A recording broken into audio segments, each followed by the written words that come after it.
1, 2, 3, 4, 5, 6, 7, 8, 9. Okay, hello, internet world. Oh shit, I didn't turn the volume on. I hope my whole last video isn't, like, muted. I'm sure it's okay, though. Anyway. This is, like, 1 second after I made the fucking pet speak video. There was another thing I wanted to talk about, too. I don't remember it now. There's a bunch of things I mean to talk about. Oh, my God. I want to make a video about some things that I've seen okay. I will do that video later. Maybe after this one, but I don't think so because this story seems kind of long. Okay.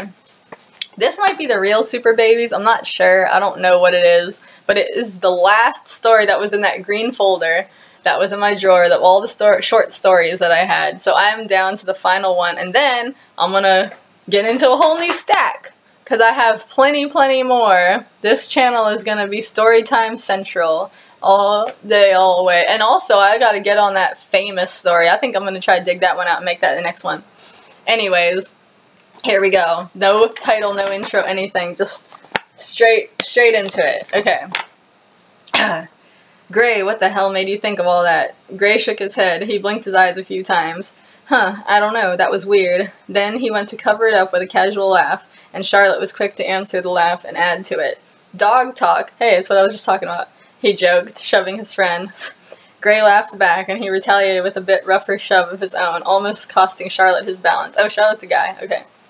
Yeah, he grinned. Whatever. I think it's funny. I think I probably did that because, like, you know how a lot of girls are named Charlie? And my sister was totally obsessed when we were growing up with girls being named Charlie. She'd always make her roleplay characters named that, and she would name herself that when we were playing pretend. Dude, I hella miss playing pretend. Okay, this is a little side note. Adults need to start playing pretend again. I don't know how to make it happen because I know adults see that as like a sign of like insanity or whatever, and people don't want to do it because they're just like, no, I'm not gonna do that. But the only way humans can like play pretend is number 1, D&D or something like that. Number 2, online roleplay, but that's pretty much just all porn now, you know, and stuff like that. I don't know, I haven't been in there for hella long. That's another video I want to make. I want to talk about all my roleplay memories and how great it was back in the past. It might be getting more chilled out now because the group, you know, the play group is aging up. But like, I mean, not to say that there aren't new players too, but when I get emails, like I've been getting a couple of emails because of quarantine, people wanting to play and stuff. And, I didn't answer because I don't even know how to do it anymore. And plus you answer people, they're like, yeah, I'm hella desperate, I don't have anything to do, blah, blah, blah, blah. You send them an email back, never hear from them. Yeah, you're really desperate. Like, whatever. That's why I don't really bother anymore. But, like, and most people, they just want fucking vanilla romance, and I'm just like, oh, baby, my little girl. And it's just like, I'm not even into chicks.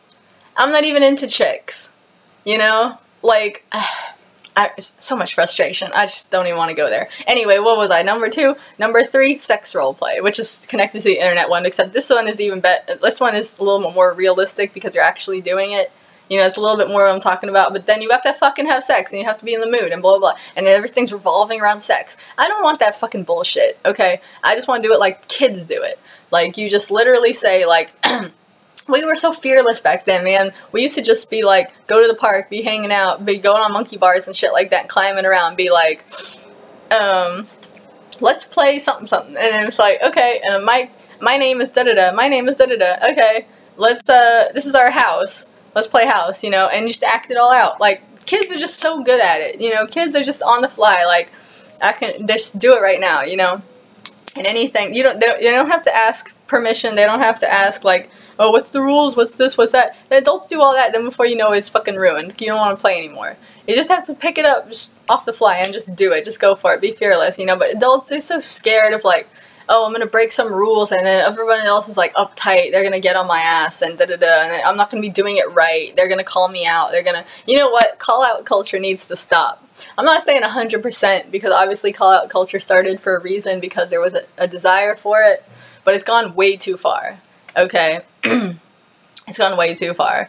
Like, I remember I was over one of my coworkers' place one time for my other coworker's birthday, and we were watching Romeo and Michelle, and the dude whose house we were over, he was like, oh, she's she's gonna check her, she checked her friend.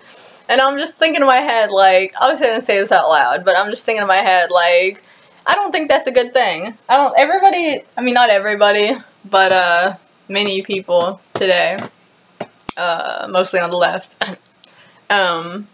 think that shit like that is cool. Like, oh yeah, you have to check everybody, you have to do this, do that. It's like, why are we having this whole culture of making everybody feel bad and insecure? And then we turn around and complain, oh, I'm so anxious, I'm so insecure. It's like, well, you know what? Maybe if everybody wasn't checking each other, maybe if everybody wasn't fucking, you know, telling each other how they're doing it wrong all the time, maybe if you just let each other slide a little more, maybe we could have a nicer world. But anyways, in short, I wish adults could play pretend, like kids, not having to fucking have sex if you don't want to, and just be able to just play, innocently play, like, my name is da-da-da, I'm a different person now, let's pretend like this is an airplane, you know, like, this is my romanticism speaking, I suppose. Anyways, back to it, the story. What was I? Blah, blah, blah, blah, where suddenly, oh yeah, and I was gonna say, okay, because there was a whole thing about girls being named Charlie, that I think I was just trying to flip it around and be like, well, this is a boy named Charlotte. So yeah. Okay. Suddenly Charlotte pointed skyward. Attack! You barked, attack! With their eyes sparkling with excitement, both boys grabbed for their guns to fend off the sudden swarm of flying rats dive-bombing upon them. Charlotte was slinking along his belly, wriggling through the eastern jungle vines and swamps of the sidewalk. Not far away, fierce Lieutenant Gray was hiding out behind a garbage can. He knew Charlotte was closing in on him, and he was preparing his own attack.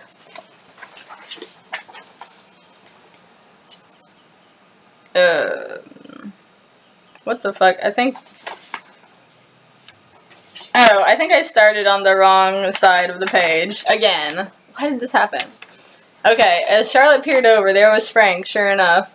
But instead of chugging his brown bottle, this time he was looking down the street, leaning on the rotten old railing of his porch, the same way that the boys were leaning on their fence. I don't know, Charlotte mumbled out at last in answer. He shrugged carelessly.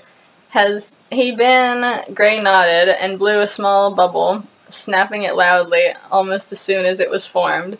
Like a bubble gum or just like with spit? Yeah, I've been noticing, the older boy commented. He doesn't just come out for an hour or whatever. He stands like that for hours, just looking down the street that way. Why? Charlotte said. What's he looking at over there? The new guy, Gray answered. He's down there. Nah. Yeah. There was a moment when Gray sighed. You know what old Frank needs? A dog. That comment just made Charlotte explode with laughter and pull the gum out of his mouth as he cackled. What? What's so funny? Gray demanded. A dog? Well, yeah, Gray answered back. Why a dog? 'Cause a dog isn't like a person. A dog doesn't care about anything. As long as it gets food and someone around to love it, it's happy. It doesn't let its head wander around the world. Good point. Kind of like what I was just talking about, a little bit. Now, rather than laugh, Charlotte just gave Gray an odd look, as if he was speaking tongues.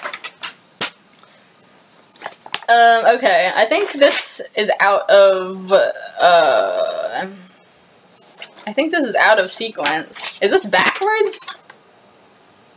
Oh, I think it's backwards, so that was the ending, I guess? Sorry. Let's, start from over here. Why? I don't know. Whatever. The end of summer was not as hot as it had been these past months.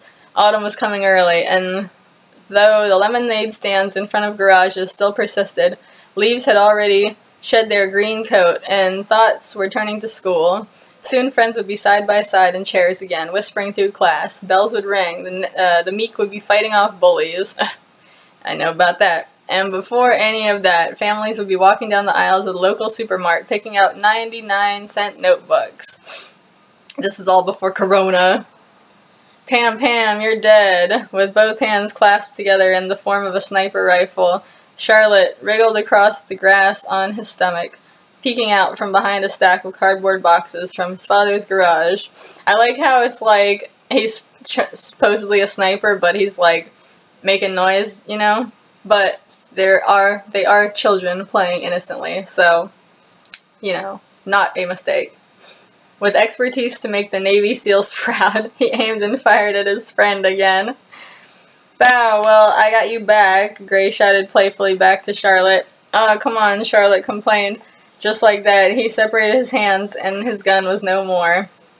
He flopped his chin into his hands, elbows balanced into the dirt of the tiny front yard. I said you were dead. Gray laughed. But then, who are you gonna have left to fight? He said, coming closer. Come on, just wounded. Charlotte huffed, but then conceded with a small smile, a mischievous one. All right, he said, slapping his hands down into the dirt and hoisting himself up from the ground. He approached Gray dangerously. What is this? Is this my resume? Yeah, that's my fucking cover letter from a long time ago. If you won't go down that easily, I guess I can just pick you apart bit by bit, bone by bone. He held up his hands as claws, ready to attack, being betrayed by his childlike grin. Gray laughed. Oh God, he exclaimed. He turned quickly, long black hair fanning behind him for a moment, and ran pretend in slow motion, though with dramatized gestures of his arms as though he was actually running a marathon. Charlotte took a few scrambling steps of running and then pounced, making a short leap through the air. I think kids would, like, actually run, but I guess he's being funny, or whatever. He grabbed Gray by the legs, wrapping his arms in an attack hug around the backs of his knees before sending the both of them down into the grass. With a heavy they hit the ground on their stomachs, both winded for a moment, and then began to laugh. Gray with his quicker, hyperventilating and yet joyful sound, and Charlotte with his high, boyish squeak. Gray rolled over onto his back and sprawled out in the grass. Charlotte's tight grip had broken, and now was just a casual touch of hands, which could be easily wriggled out of. Oh man, Gray mumbled, man, I love summer. Me too, Charlotte answered him. I loved it more when I didn't have to work. He folded his arms now on the grass and rested his chin on top of them. School's gonna suck. Gray shrugged it off as he folded his hands behind his head and welcomed the sunlight to pour down upon his trusting body. Big deal. School's not so bad. Yeah, not as bad as having a fucking job. Not like we're moving away. We can still do this stuff after class. In a sudden and yet silent moment, Gray sat up, alert, and looked towards the more lengthy area of grass. After class, he mumbled just to finish his sentence, but clearly he was distracted. His attention was flung in total encompassment into those tall figures of grass which stood at the side of the garden.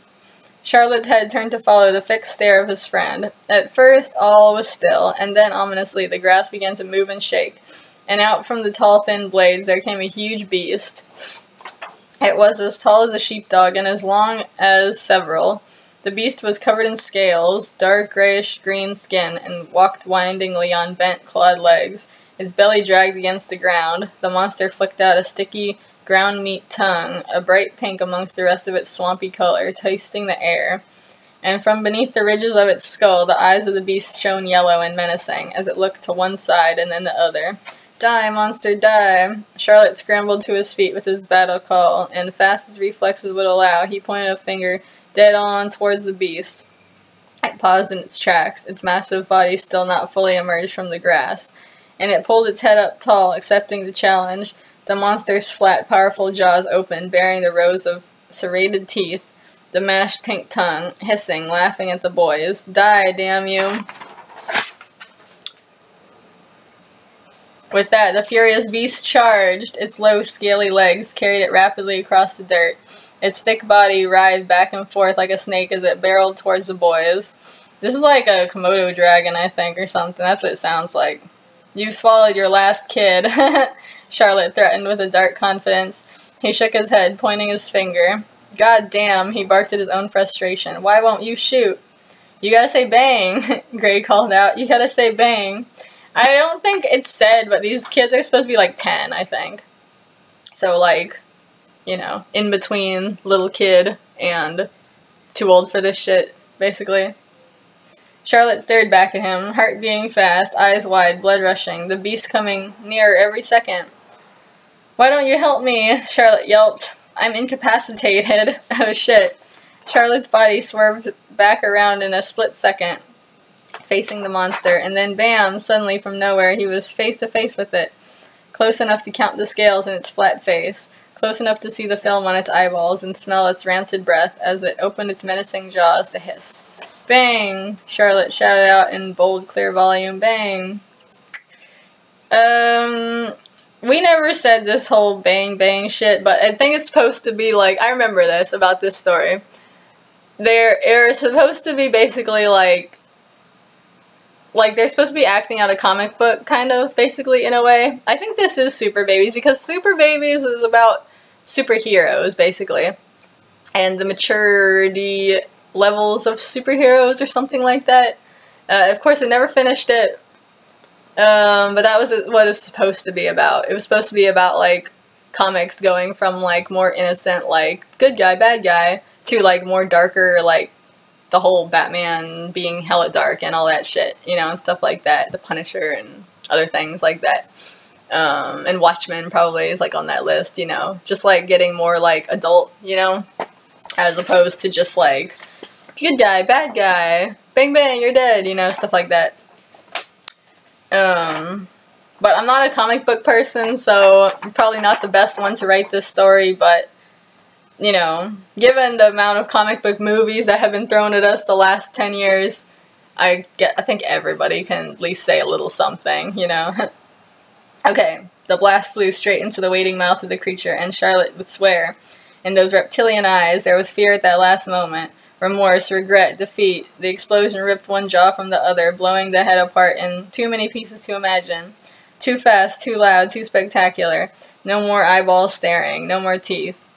Well, I'm sure they are somewhere, but they're not put together anymore. Charlotte turned his head away right at the moment of the blast to avoid the shrapnel of the lizard. Red blood of victory from the beast coated the front side of him like a mist. For a moment all was quiet. One distant bird chirped in the distance from the other side of the house. Charlotte lowered his gun hand slowly, peering around for any other threats, ready for more. The twisted, bloody, and virtually headless corpse of the monster laid in the grass without a twitch, cautiously looking to the long grass.